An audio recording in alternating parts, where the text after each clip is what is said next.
شیخ یہ بتلائیے، حرام کی کمائی سے کیا ہم زکوٰۃ و صدقات ادا کر سکتے ہیں؟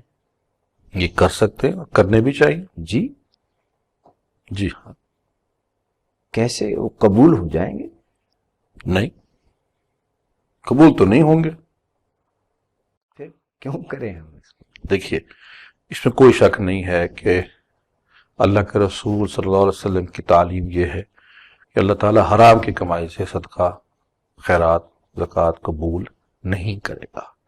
یہ تو سیڈ اینڈ ڈن ہے، یہ تو طے شدہ بات ہے. لیکن اس کے پہلا چیز تو یہ ہے کہ آپ جب صدقہ کریں گے، خیرات کریں گے، اللہ کے ہاں قبول تو نہیں ہوگی، لیکن جس غریب کو روٹی مل جائے گی، جس مسکین کا مسئلہ حل ہو جائے گا، جس مستحق کی زندگی میں سہولت آ جائے گی، وہ تو آپ کو دعائیں تو دے گا نا.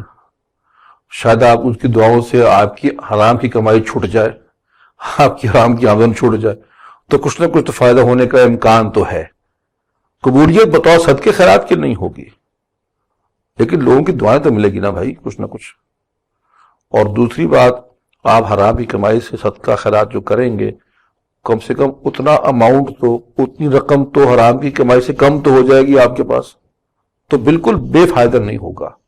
تو دے دیں، بلکہ ساری ہی دے دیں اور ختم ہی کر دیں اس چیز کو.